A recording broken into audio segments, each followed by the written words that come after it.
tentang ya berbagai hal lah gitu. Nah tapi di sini Sudrun menangkap gitu, mendapati bahwa di Bombay gitu, orang-orang itu kebanyakan gitu ya, mudah percaya pada sesuatu yang klinik-klinik gitu, mudah percaya pada sesuatu narasi, mudah percaya pada satu teks gitu. Jadi di Sudrun itu menyimpulkan seperti itu gitu, bahwa di India tuh banyak sekali orang yang mudah percaya. Ketahuilah, oh Sudrun, kata Chandragupta, bahwa di dalam diri setiap manusia terdapat sifat yang rendah dan tercela atau fujur, yang hadir secara misterius sebagai bisikan-bisikan yang mendesak di gugusan naluri jiwa, yang memancarkan kemuliaan atau takwa. Tetapi apabila bisikan-bisikan rendah itu diikuti dan dibiasakan, maka akan terjelmalah bisikan itu sebagai sebuah tabiat.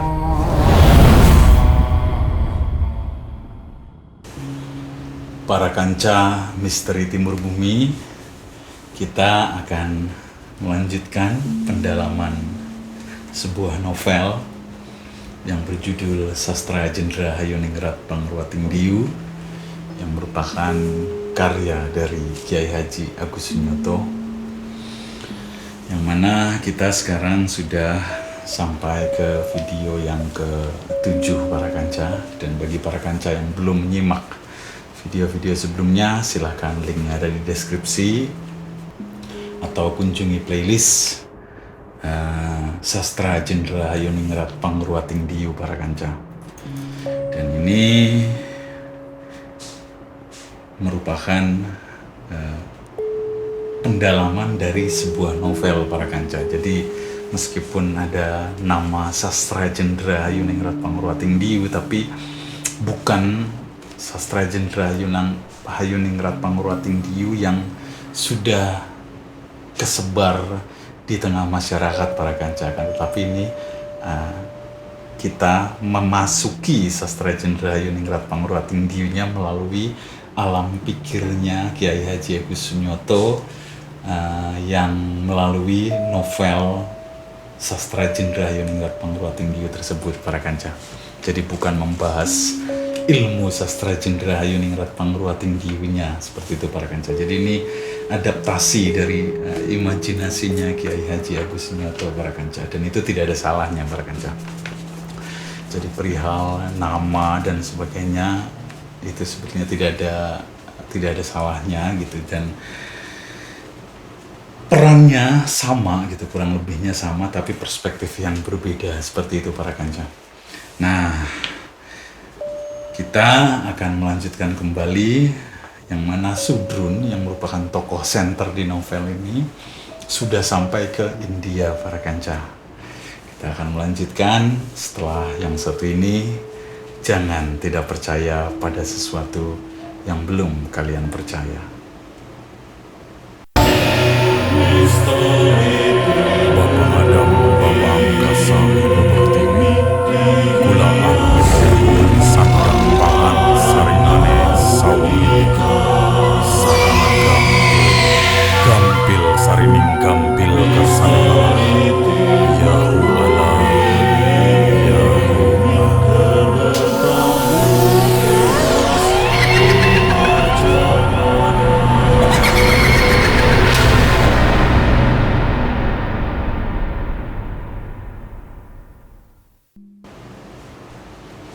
Sebagaimana di video sebelumnya, bahwasannya Sudrun ketika sudah sampai India itu beliau kos gitu ya. Kos di salah satu gang yang dekat masjid rumahnya para kanca. Nah, hari-harinya beliau itu berkenalan dengan orang-orang India itu ya di masjid itu para kanca. Jadi kenal satu orang, kenal dua orang, kenal tiga orang gitu. Lalu ada satu sosok yang menurut dua itu misterius gitu, antik dan misterius, karena itu adalah seorang gembel, terlihat gembel gitu, bajunya acak-acakan, pokoknya dekil lah gitu ya, yang selalu hilir mudik di masjid itu para kanca. Nah, konon dikisahkan di situ di novel itu beliau bernama Chandragupta. Dan orang-orang situ sudah kenal, udah tahu gitu keberadaan Chandragupta itu para kanca. Yang mana Chandragupta itu dianggap sebagai seorang gembel yang hidupnya itu di masjid. Awalnya diusir-usir sama warga gitu. Lalu kemudian akhirnya warga menerima apa adanya, yang penting tidak mengganggu gitu, dalam tanda kutip tidak mengganggu, tidak mencuri, tidak merusak dan sebagainya gitu. Akhirnya dibiarkan, toh dia hanya tinggal, maksudnya hanya berkeliling-keliling di sekitar masjid. Lalu kemudian ketika yang lain sholat, dia ikut sholat gitu. Yang lain apa, bahkan dia pun sering terlihat sedang membersihkan tempat wudhu dan lain-lain gitu para kanca. Nah di sana Sudrun mulai tertarik sama orang itu gitu. Tapi ketika itu dia nggak langsung ini gitu. Pokoknya dia mulai menyimak keberadaan sosok Chandragupta itu, dan di dalam hati Sudrun itu bergetar para kanca ketika mendapati sosok ini gitu. Hatinya itu bergetar gitu, dan lagi-lagi Sudrun selalu mendapati bau wangi kesturi gitu ketika akan mendapati informasi spiritual untuk batinnya, seperti itu para kanca. Nah tapi ini dia agak menolak gitu, ini aneh gitu. Nah, masa sih dari seorang gembel gitu para kanca. Kalau sebelumnya kan dari komplek pemakaman keluarganya gitu bisa menerima lah gitu. Lalu kemudian di situ dia diwedar perihal sastra Jendra oleh rohnya leluhurnya, dikisahkannya seperti itu para kanca. Nah ini dari seorang gembel, masa dari dia gitu kan nggak mungkin gitu, masih menolak lah gitu. Akhirnya Sudrun mencari tahu gitu, nanya-nanya ke orang sekitar gitu, nanya-nanya gitu. Nah dijawab ada beberapa orang yang menjawab, dan itu detailnya silahkan para kanca baca sendiri gitu ya di novelnya, bahwasanya di situ si Sudrun itu banyak ketemu tokoh-tokoh gitu, tokoh-tokoh karakter maksudnya gitu. Nah yang nantinya karakter itu masuk ke dalam penjelasan dari perihal sastra Jendra ini para kanca. Nanya-nanya tentang siapa sih Chandragupta itu gitu ke orang sebelahnya ketika lagi sholat gitu apa. Lalu nanya lah, ada seorang ya lumayan kesohor lah di situ gitu ya. Itu namanya adalah Ahmed Busri di sini, Ahmed Busri ini. Nah, menangkap pertanyaan Sudrun perihal Chandragupta dengan penuh ke pertanyaan di mukanya Sudrun. Akhirnya Ahmed Busri ini menangkap kesan bahwa Sudrun ini sedang mencari-cari gitu, sedang mencari esensi gitu, sedang mencari-cari jawaban gitu, seolah-olah gitu. Akhirnya ditawarin lah, udah kalau kamu lagi punya masalah atau punya apa, kalau kita di sini tuh kayak ada dukun yang bagus gini gitu. Nah itu siapa namanya Sudrun kebingungan gitu, kok kenapa kesana gitu kata Sudrun gitu.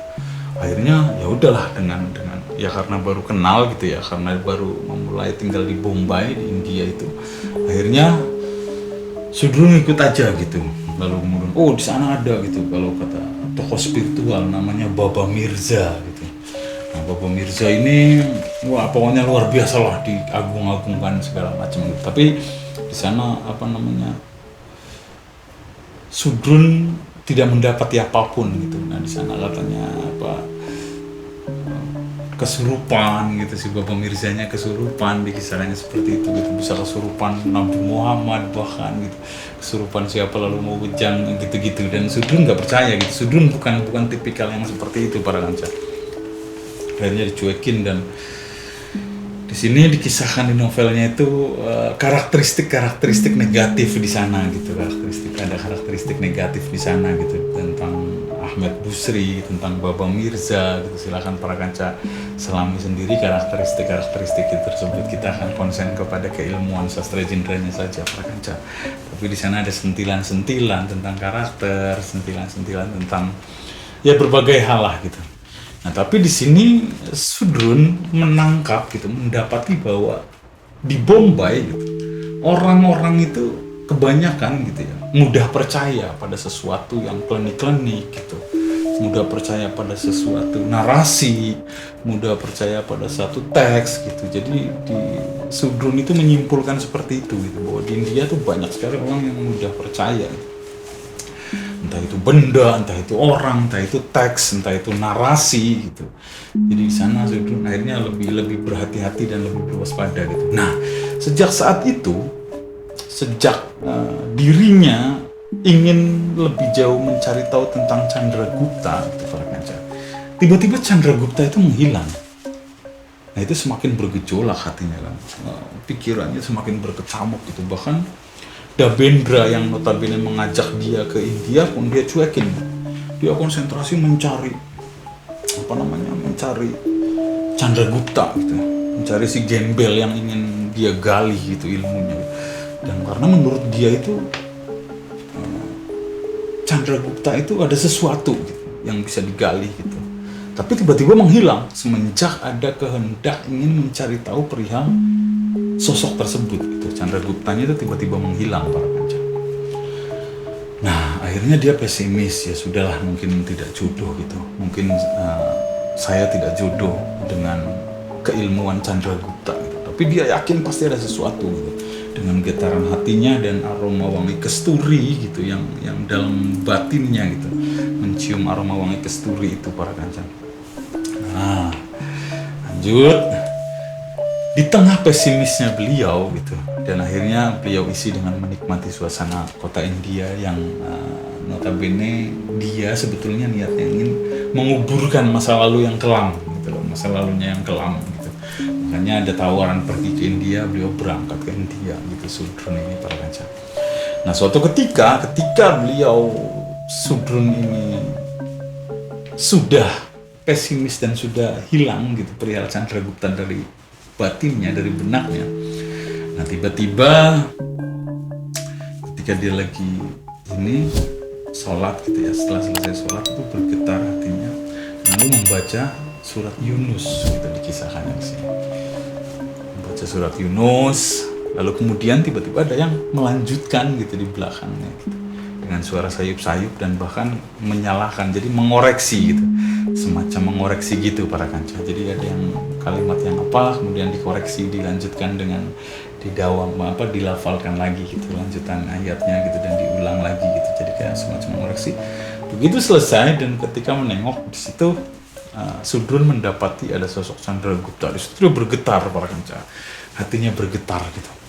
Lalu dengan serta-merta langsung nyamperin dan langsung diajak berjabat tangan. Nah, saat berjabat tangan itu hatinya semakin bergetar, dan ternyata Chandragupta itu halus sekali gitu, para kanca, dikisahkan seperti itu. Dan itu bersih gitu.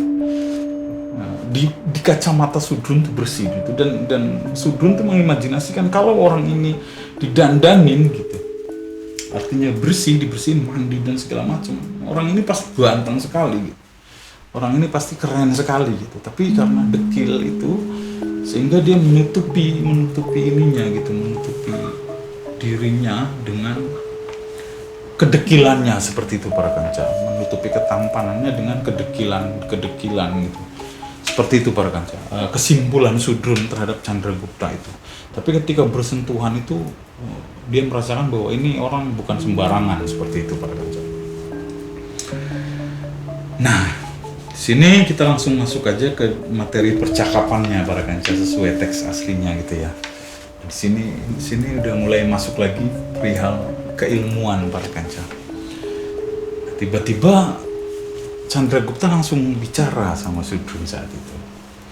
Ketahuilah, oh Sudrun, bahwa apa yang disebut iblis adalah imajinasi Allah yang mengalir dari ism al-mudsil yang misterius dan tak pernah digambarkan cirim maupun arodnya. Allah hanya menyebut akan zat dan sifat dari iblis. Oleh sebab itu, renungkanlah akan kisah iblis ketika membantah perintah Allah untuk bersujud kepada Adam. Niscaya engkau akan memperoleh hikmah. Seperti itu teks aslinya, bahkan. Di situ Sudrun kaget. Kok tiba-tiba dia tahu kegelisahan batinnya gitu yang sedang dia tempuh, yang perihal bisikan kilat yang luar biasa menggempur batinnya itu.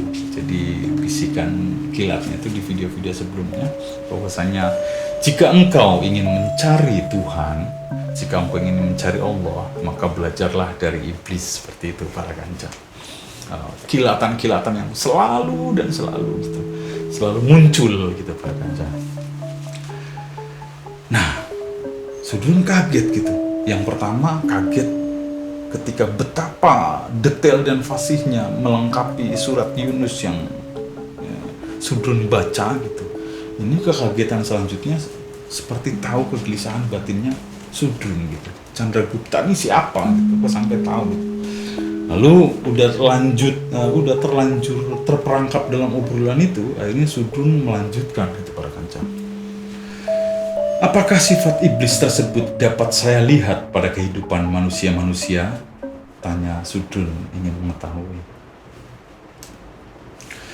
Ketahuilah, oh Sudrun, kata Chandragupta, bahwa di dalam diri setiap manusia terdapat sifat yang rendah dan tercela atau fujur, yang hadir secara misterius sebagai bisikan-bisikan yang mendesak di gugusan naluri jiwa, yang memancarkan kemuliaan atau takwa.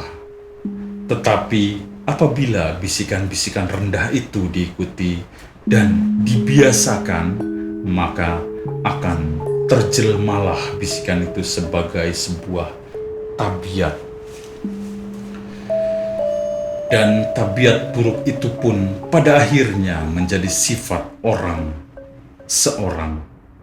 Dengan demikian, sempurnalah sudah sifat tercela seseorang yang mengejawantahkan sifat iblis. Kata Chandragupta seperti itu para kanca.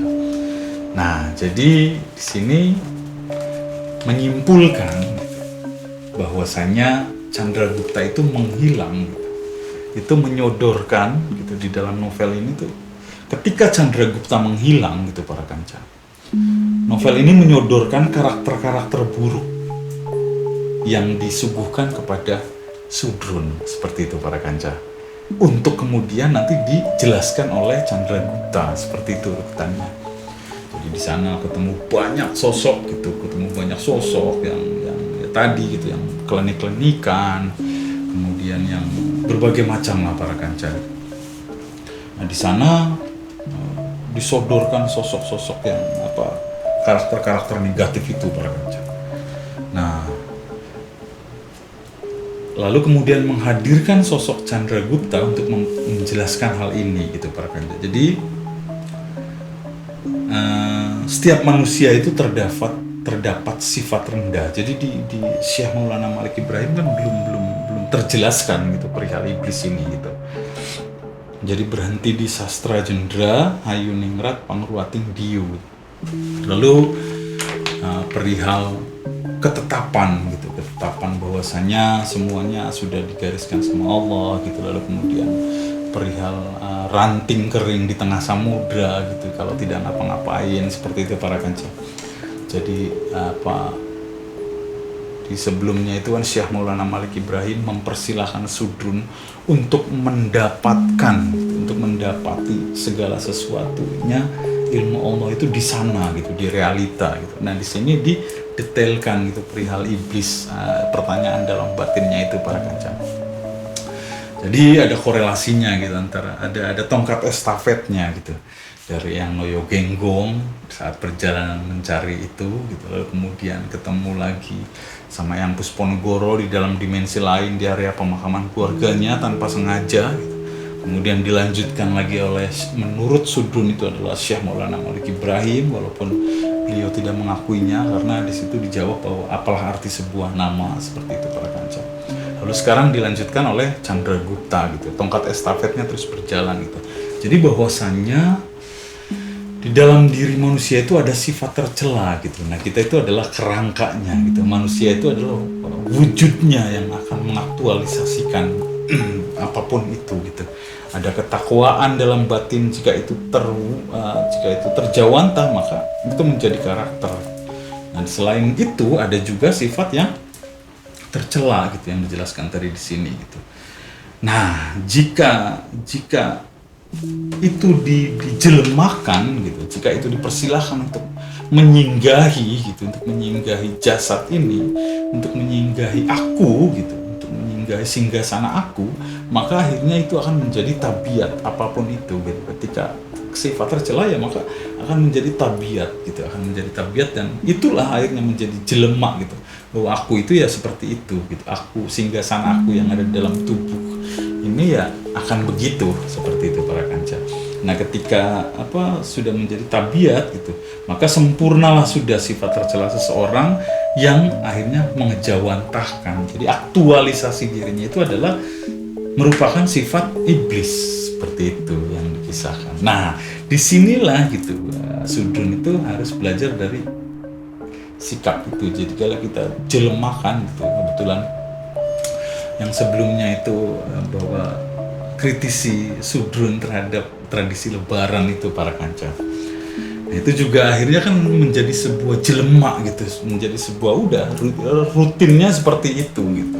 Baju baru, kemudian ini itu.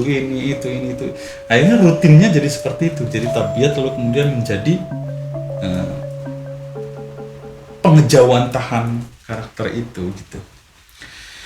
Baik, kita lanjutkan. Nah, ini Sudrun bertanya lagi. Apakah proses itu disebut fi qulubin marodun? Tanya Sudrun, atau tanya saya, ingin ketegasan. Jadi Sudrun itu namanya saya para kanca di video sebelumnya. Bahwa penyakit jiwa itu berlangsung secara berangsur-angsur. Maha benar apa yang difirmankan Allah. Apakah sifat-sifat tercela dari manusia? Ketahuilah bahwa di dalam diri setiap manusia tersembunyi bisikan naluriah rendah yang disebut al-masyadul hayawaniyah. Jadi sifat-sifat naluriah rendahnya itu di dalam diri manusia itu ada gitu para kanca, yang disebut al-masyadul hayawaniyah gitu, hayawaniyah itu. Jadi hewan, sifat hewan gitu, yang harus dikikis habis sebelum berurat akar di dalam kolbu sebagai sifat yang tetap, di mana pada tiap-tiap sifat tersebut akan semakin mempertebal hijab insan dan holiknya, insan dari holiknya. Jadi nyambung sama pangruating diu gitu. Jadi harus diruat gitu. Sifat yang tadi al-masyadul hayawaniyah itu kalau di penjabaran Syekh Maulana Malik Ibrahim itu adalah diu gitu, yang butuh diruat gitu. Butuh diruat gitu, butuh diruat gitu, butuh dikikis kalau dalam tadi kalimatnya ini gitu. Karena itu akan berangsur-angsur terus akhirnya menjadi menjelma, bahwa identifikasi aku, keaslian aku itu tercemari oleh itu gitu. Dan itu yang sudah akhirnya menjadi sebuah sosok seperti itu para kanca. Nah, kita lanjutkan. Kata Chandragupta, perlu engkau ketahui, oh Sudrun, bahwa pada manusia yang engkau kenal sebagai Tuan Arfin tercakup, terangkum sifat tercela dari nafsun tusyiyah atau jiwa merak. Jadi Tuan Arfin ini yang tadi gitu, saat proses mencari tahu perihal Chandragupta itu ada salah satu tokoh juga Tuan Arfin. Nah, detailnya silahkan para kanca baca sendiri, dan di sana banyak unsur komedi para kanca. Jadi ada yang culas, ada yang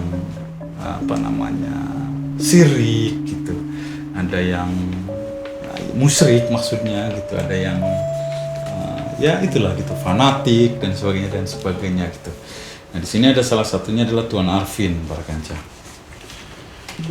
Perlu engkau ketahui, oh Sudrun, bahwa pada manusia yang kau kenal sebagai Tuan Arfin, terangkum sifat tercela dari nafsun tusiyah atau jiwa merak, yang selalu menyombongkan diri dengan asal-usul keturunannya. Sifat ini merupakan pengejawantahan sifat iblis yang bangga akan asal-usulnya, yang terbentuk dari unsur api. Jadi Tuan Arfin ini selalu membanggakan dirinya dan keturunan-keturunannya gitu, leluhur-leluhurnya seperti itu para kanca. Nah, ini kalau kata Chandragupta itu adalah sifat tercela dari nafsun tusyiyah atau jiwa merak para kanca, yang selalu menyombongkan diri dengan asal-usulnya, keturunannya para kanca. Sifat ini merupakan pengejawantahan sifat iblis yang bangga akan asal-usulnya yang terbentuk dari unsur api. Tetapi engkau jangan memandangnya dengan tatap mata penuh kebencian dan kejijikan, karena sejatinya di dalam dirimu juga bersemayam nafs yang sama. Jadi ketika di sini Chandragupta mau mengejawantah bahwa ketika kita melihat karakter muncul dari seseorang gitu, sebetulnya di dalam diri kita itu kita memiliki nafs yang sama juga gitu para kanca. Akan tetapi terekspos atau tidak gitu. Masalahnya adalah terekspos atau tidak gitu. Tapi nafsnya sama gitu. Kita punya kecenderungan yang sama gitu. Nah, kebetulan di Tuan Arfin ini itu nafs itu terekspos gitu para kanca. Yang tadi nafsun tusyiyahnya itu terekspos atau jiwa meraknya seperti itu para kanca. Jadi jangan jijik, jangan penuh kebencian menatapnya gitu, karena di dalam dirimu pun sama Sudrun, kamu ada gitu. Nafs itu tuh sama gitu, nafs yang sama gitu. Jika itu terekspos pun kamu akan sama dengan dia gitu. Karena memang memiliki kesamaan seperti itu para kanca. Kalau engkau melihat akan manusia afijah, maka itulah pengejawantahan dari nafsu sabuiyah atau jiwa serigala. Ada juga karakter yang, tadi kan Tuan Arfin, kemudian ada juga afiyah gitu, dikisahkan di novel itu. Jadi rentetan tokoh-tokoh yang dia temuin gitu saat di dalam komunikasinya di dalam masjid di Bombay itu gitu, saat menunggu kehadiran Chandragupta, itu adalah penggambaran wedaran yang akan disampaikan oleh Chandragupta itu para kanca. Jadi urutannya seperti itu. Nah, sekarang adalah sosok afiyah, manusia afiyah gitu. Kalau engkau melihat manusia afiyah, maka itulah pengejawantahan dari nafsun sabuiyah atau jiwa serigala yang selalu berusaha merusakkan kehidupan orang lain dengan berbagai cara. Sifat itu adalah pengejawantahan sifat iblis yang senantiasa ingin menggoda dan merusakkan peri kehidupan anak cucu Adam. Dan engkau haruslah tetap waspada, karena sejatinya di dalam dirimu juga bersemayam nafs yang sama. Jadi kalau tadi Tuan Arfin itu kemudian penggambaran dari nafsun tusyiyah atau jiwa merak gitu, yang mana berbangga diri, berbangga hati. Kalau manusia afiyah itu merupakan penggambaran dari nafsun sabuiyah para kanca atau jiwa serigala, yang mana kecenderungannya itu berusaha merusak kehidupan orang lain gitu, dengan cara apapun. Jadi kecenderungannya itu ingin merusak kehidupan orang lain gitu. Jadi nggak nyaman kalau melihat orang itu baik-baik saja seperti itu para kanca, dengan cara apapun. Nah, itu disebut sebagai jiwa serigala atau nafsun sabuiyah gitu. Tapi dipertegas gitu sama Chandragupta. Kamu harus waspada karena kamu pun memiliki nafs yang sama dalam batinmu. Jika itu terekspos, maka kamu pun akan sama kayak dia. Akan sama kayak seorang manusia Afiyah ini. Salah satu kenalan yang di dalam masjid situ para kanca. Nah, lalu kita lanjutkan. Akan hal manusia Bhafasafa. Jadi ada juga tokoh yang namanya Bhafasafa. Tampaklah ia sebagai pengejauhan tahan dari nafsun kalbiyah atau jiwa anjing dan nafsun himmariyah atau jiwa keledai yang rakus dan bodoh. Dia pengejauhan tahan dari sifat iblis yang ingin menguasai segala, tetapi terperangkap pada kumparan keserahan diri dan khayalan yang menyesatkan. Manusia Bhafasafa itu selalu ingin dinomorsatukan dalam segala hal. Dia selalu menunjukkan segala amal perbuatannya. Dia suka menghitung amal-amalnya dengan spekulasi yang naif dan bodoh. Dan engkau harus selalu waspada, karena di dalam dirimu sejatinya juga bersemayam nafs yang sama. Jadi yang pertama, nafsun tusyah, jiwa merak, membanggakan diri dan keturunannya, buyut-buyutnya.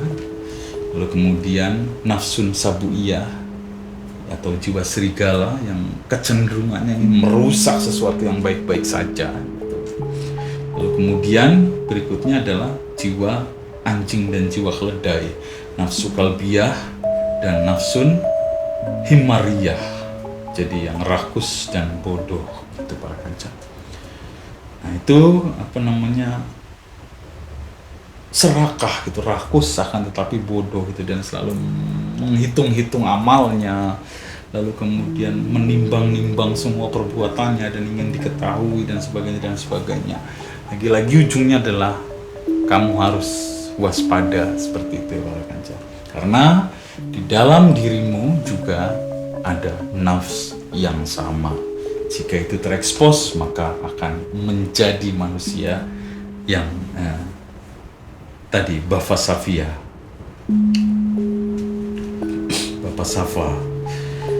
Kita lanjutkan. Ketahuilah, oh Sudrun, akan manusia Ashok. Ada sosok lagi, ada karakter lagi yang bernama Ashok para kanca. Di kerumunan dia bergaul di dalam masjid situ, di dalam kampung situ para kanca. Jadi orang yang ketiganya adalah Ashok. Ketahuilah o Sudrun akan manusia Ashok yang merupakan pengejauhan tahan dari nafsun fa'riyah atau jiwa tikus dan nafsun firdiyah atau jiwa beruk yang suka merusak dan mengejek orang secara diam-diam. Orang seperti itu, Ashok, adalah lain di mulut, lain di hati. Dia lambang manusia celaka yang hanya mengomel, mengumpat, dan menggerutu, menyatakan kebusukan orang lain meski dia tidak beroleh manfaat dari perbuatannya. Waspadalah engkau akan watak penjilat sekaligus pengkhianat semacam itu, sebab di dalam dirimu sejatinya bersemayam pula nafs yang sama. Jadi di sana ada watak penjilat dan pengkhianat seperti itu para kanca. Jadi lain di mulut, lain di hati, suka mengejek-ngejek orang, suka menjelek-jelekan orang, seperti itu para kanca. Nah di sana Sudrun sedang diajari perihal iblis yang sedang beliau pertanyakan itu para kanca. Baik, kita lanjutkan.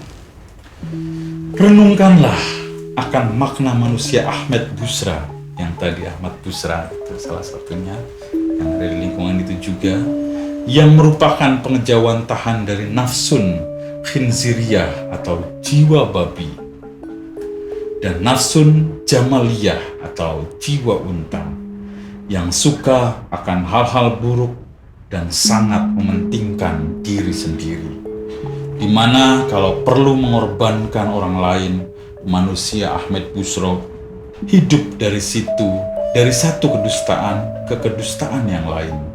Manusia macam ini tidak akan memperoleh petunjuk dan rahmat dari Allah, karena dia selalu mendustai orang lain dan dirinya sendiri. Tetaplah engkau waspada akan sifat ini, karena di dalam dirimu sejatinya bersemayam nafs yang sama. Ini tadi udah berapa? 4 karakter para kanca. 4 karakter. Yang tadi itu jiwa babi dan jiwa unsa. Nafsun khinziriyah dan nafsun jamaliyah. Jiwa babi dan jiwa unta. Jadi kalau harus mengorbankan lain, dia akan korbankan gitu. Jika menurutnya harus mengorbankan orang lain, maka dia harus mengorbankan, akan melakukan gitu tanpa ada pertimbangan.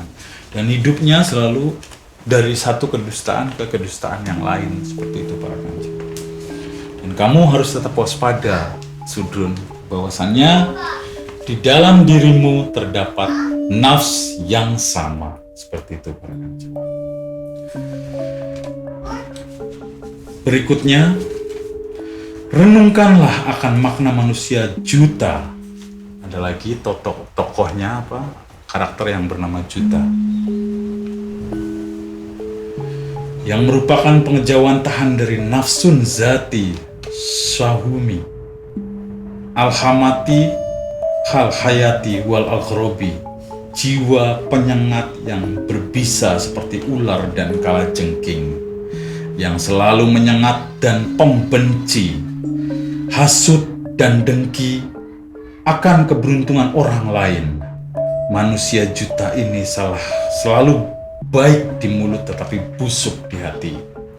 Dia suka mengumpat dan memaki Tuhan yang dianggapnya memberi nasib buruk kepadanya.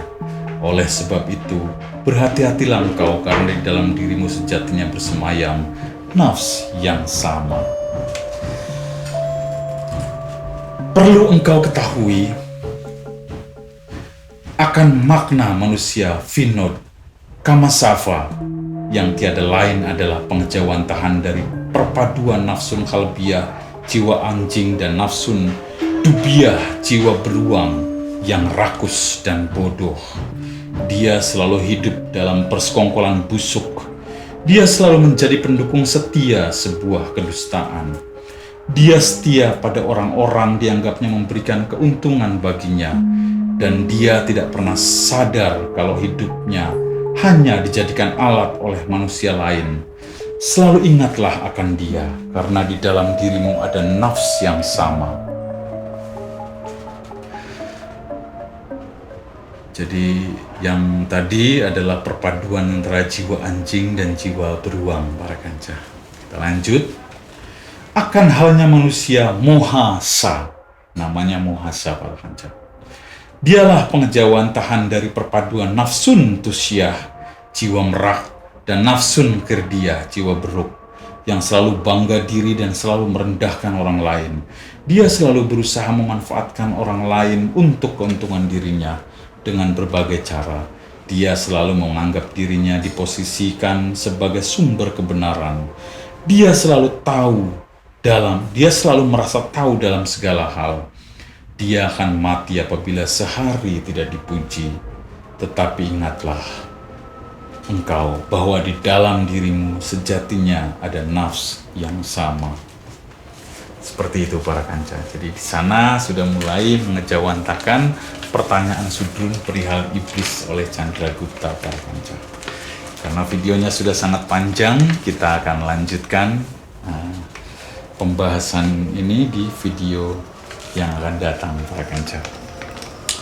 Bagi para kanca yang sudah subscribe, kami ucapkan terima kasih sebanyak-banyaknya para kanca. Dan bagi para kanca yang belum subscribe, silahkan klik subscribe dan loncengnya para kanca. Karena itu sangat membantu kami terus bersemangat dalam membuat pembahasan-pembahasan yang lain para kanca. Dan jika para kanca memiliki opini atau apa, silahkan komen dengan baik di kolom komentar para kanca. Itu akan sangat membantu kami dalam mengoptimalkan kembali channel ini. Baik para kanca, kita akan melanjutkan kisah Sudrun mencari sejatinya dirinya di video-video yang akan datang para kanca. Akhir kata dari kami, Misteri Timur Bumi, jangan tidak percaya pada sesuatu yang belum kalian percaya. Misteri